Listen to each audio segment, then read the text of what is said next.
passage we chanted just now was the Buddha's analysis of the path.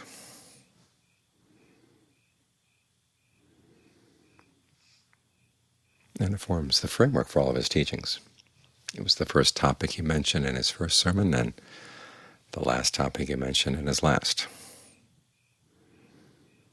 When he was speaking to Sabata, the wanderer, Sabata had asked him, is it only in the Buddhist teachings that there are awakened people, or do other teachings have awakened people as well? And at first the Buddha put the question aside, just said, put that aside, I'll teach you the Dharma. But then he went on to say that it's only in teachings where there are the 8 factors of the Noble Path taught that you're going to find awakened people. And then he finally gets to the point that it's only in his teaching that has that teaching. So when he put the question aside, it was a matter of etiquette. This is the way. And we like to hear there are lots of different ways, lots of different paths up the mountain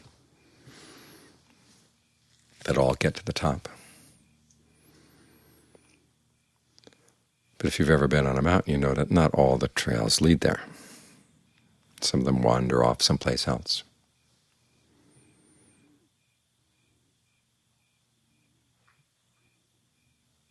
And so the Buddha, having been to the top, comes back and says, okay, this is the only way up there.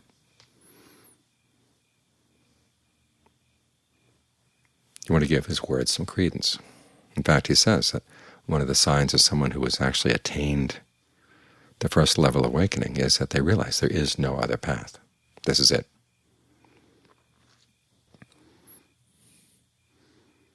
So look at the factors. You have right view, right resolve. These come under the heading of discernment. There's right speech, right action, right livelihood. These come under the heading of virtue. And then right effort, right mindfulness, and right concentration. These are all under the heading of concentration.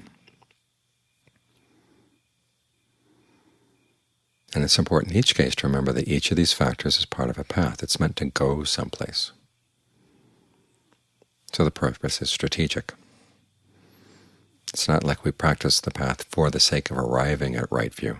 We use right view as a factor in the path to take ourselves to release, or to arrive at release, because a lot of ourselves is going to get left as unnecessary baggage along the way.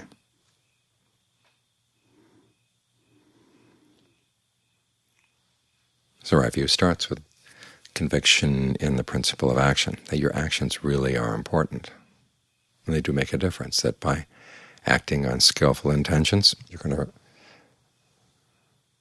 meet with pleasant results. If you act on unskillful intentions, you're going to meet with unpleasant results.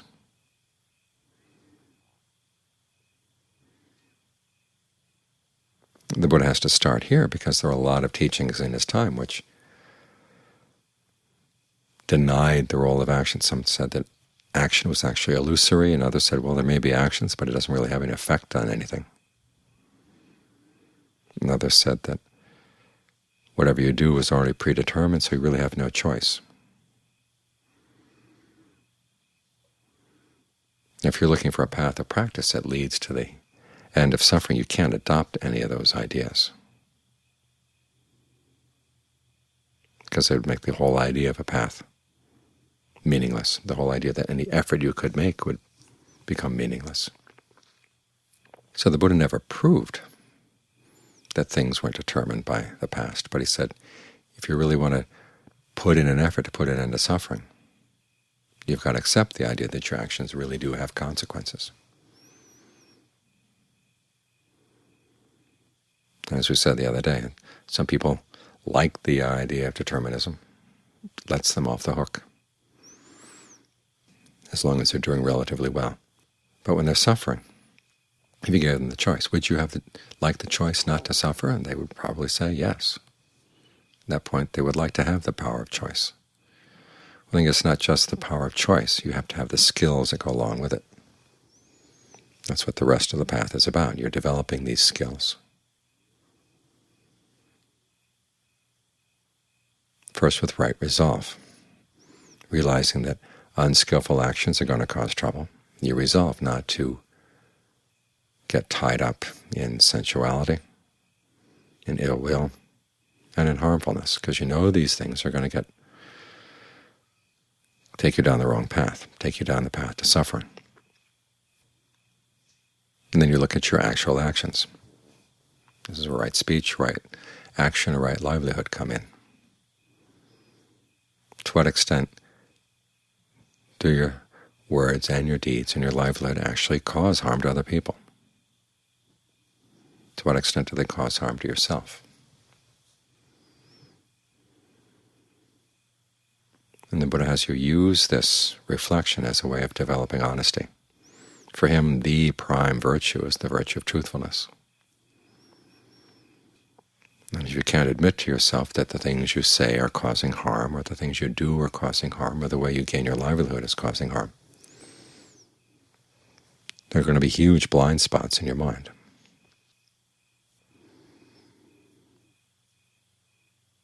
So this forces the quality of honesty on you. If you want to follow the path, if you want to get to the end of suffering, you have to look very honestly at how you're living your life.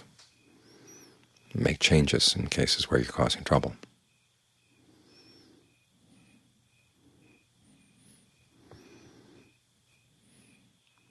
And all these factors working together make it easier to meditate.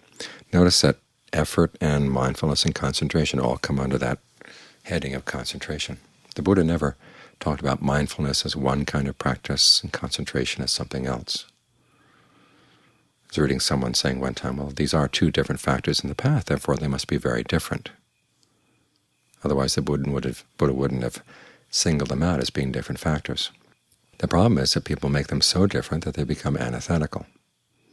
Sometimes they define mindfulness as an open, accepting, non-reactive state of mind, whereas concentration is narrow and willful.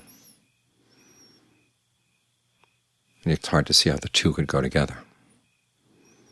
In fact, sometimes they actually say the practice of right mindfulness on the one hand and right effort, right concentration on the other hand are two separate paths. As you can see, that's not how the Buddha taught them. They're all part of that one factor, right concentration. I mean, the relationship that he gives between mindfulness and concentration is that the four factors of the four types of mindfulness, or the four objects of mindfulness, those are the themes of your concentration. It's not just the objects, it's a particular set of activities. You're ardent, alert, mindful, focused on the body in and of itself, or feelings, or mind, or mental qualities in and of themselves, putting aside greed and distress with reference to the world. That's the practice of mindfulness, and includes within it right effort, that quality of ardency, in which you generate desire, focus your intent, stay persistent in trying to prevent unskillful things from arising, or abandoning unskillful things that have arisen, give rise to skillful qualities, and then maintain them once they have arisen. That's how right effort gets folded into right mindfulness.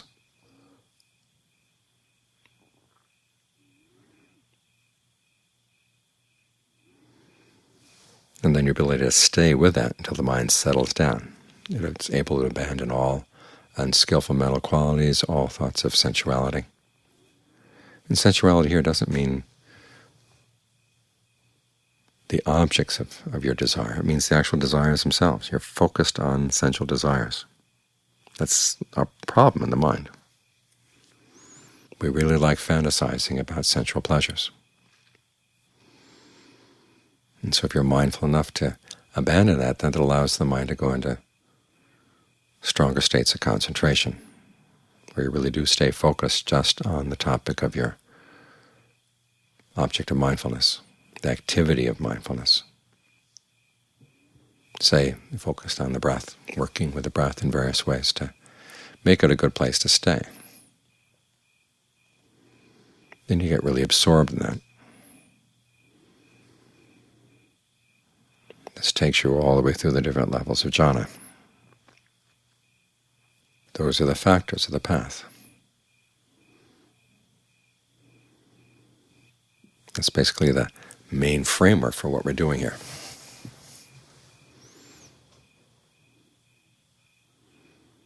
And so you want to look at your life. To what extent is it actually on the path, and to what extent are you allowing it to wander off?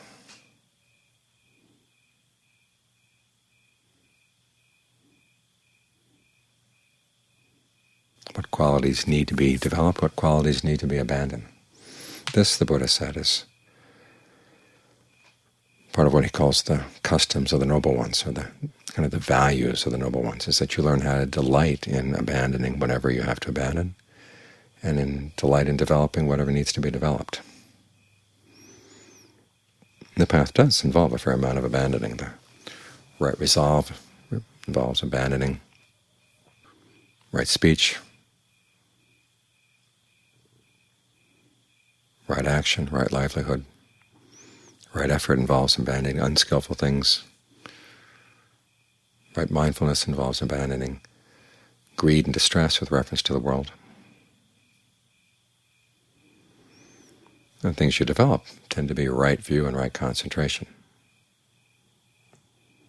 Whatever skillful qualities you can manage, particularly the ones around where you're causing stress and suffering. All too often we're thinking about other things, of other issues. That right there is ignorance. When the Buddha talks about ignorance, it's not that you just don't know things, that you know things, you're looking at them in the wrong way.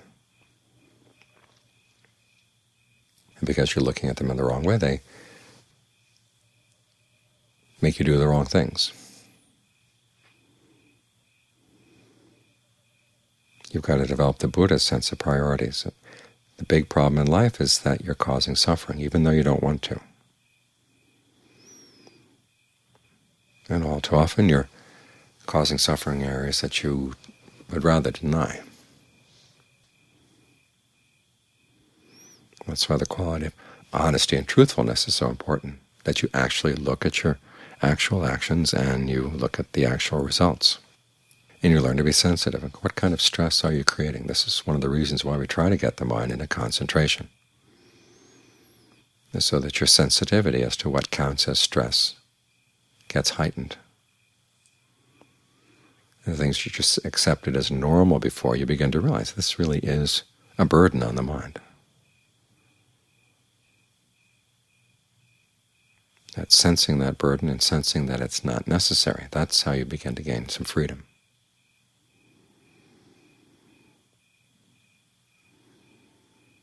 The Buddha once said that of the factors of the path, the right concentration is the main one, and the others are its accessories.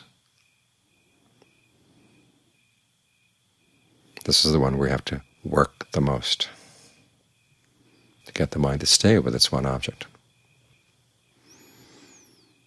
to learn not only the technique of how to do this, but also having the sense of values that remind you this really is important.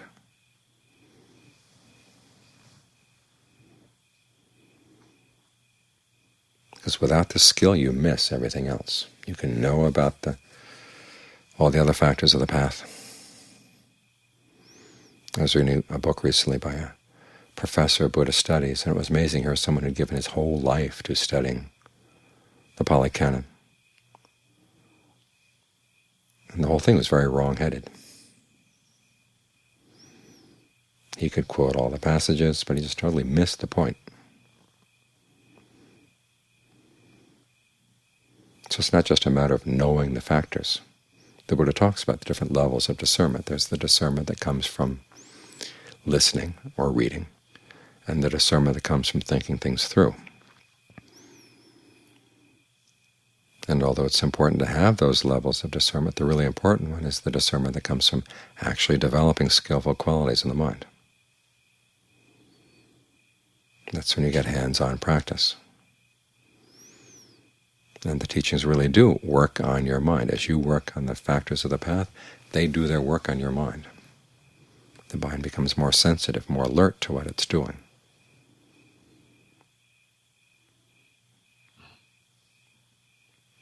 More open to the possibility that the suffering that you're experiencing in life is not something you want to blame on other people or blame on conditions beyond your control.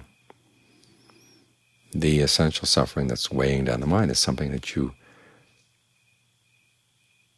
have been doing, or something you've been creating through your own actions, and you can learn how to stop.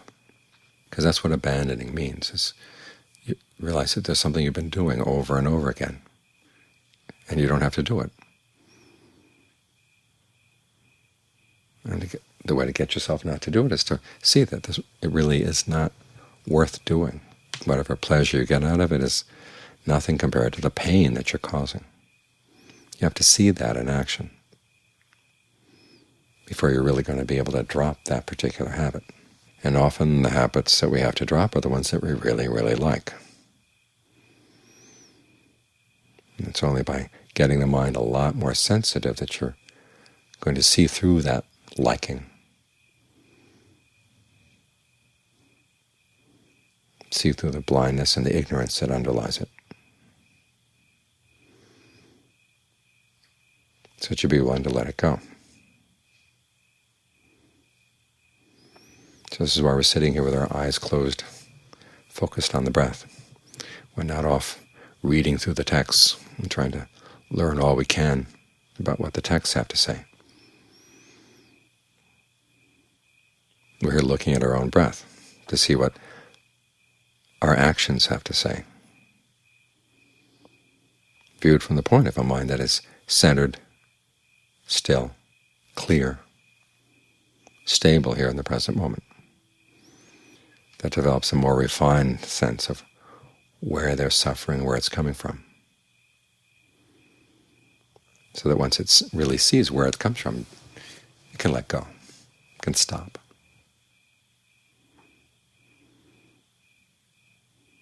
You develop a sense of disenchantment and dispassion for the things that you used to feel enchanted and passionate about.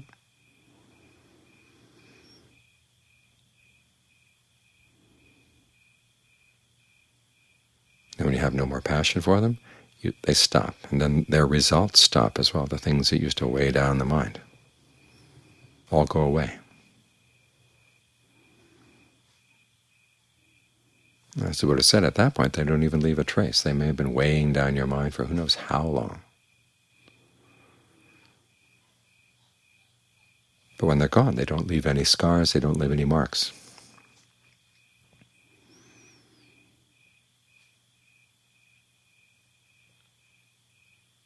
And something that you've been doing this to yourself over and over and over again.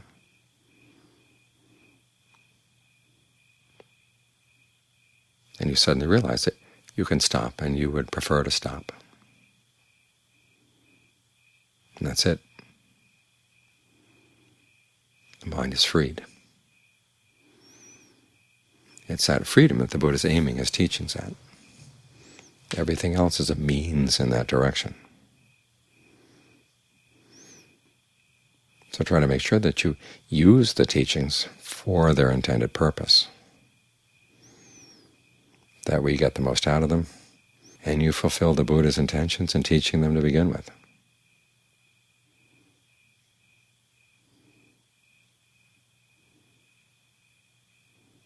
There's that passage toward the end of his life, the devas were worshipping him with flowers and incense and song. And the Buddha mentioned that this is not the way that you really pay respect to the Buddha. You pay respect to the Buddha by practicing the Dharma in line with the Dharma, which means that you learn how to look at sights, sounds, smells, tastes, tactile sensations for the purpose of giving rise to disenchantment. You look at their inconstancy, you look at the stress that they involve, and you learn to see them as not self. That, he said, is how you pay true respect to the Buddha. And what does that have to do with the Eightfold Path? What does that have to do with the Four Noble Truths? It's the way that you normally take the material that comes from your senses and turn it into suffering. That's the problem. Use the Eightfold Path to learn how to look into those processes.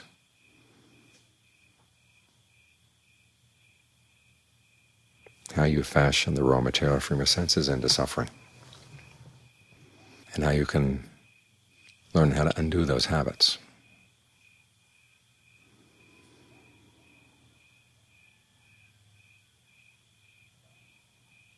Because we cling to these things, so we have to learn how to develop this passion for them. So the factors of the path are essential for that, in particular the factor of right concentration. So the mind is steady enough and still enough and sensitive enough so it can see what's happening.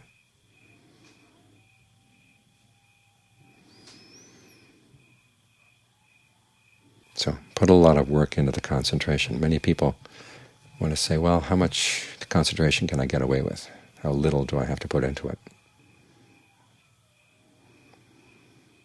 And the answer is put as much into it as you can.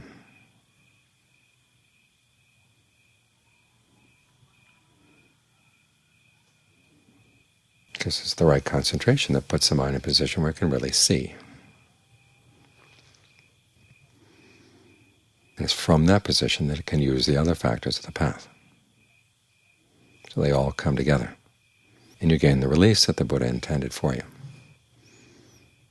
After all, this is why the Buddha put so much effort into his quest for awakening, not so that devas would serenade him with songs and throw down flowers and throw down incense.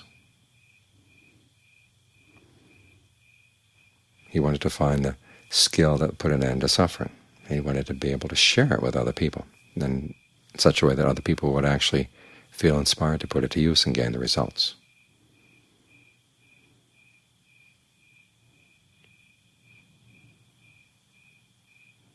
That was what inspired him through all those aeons.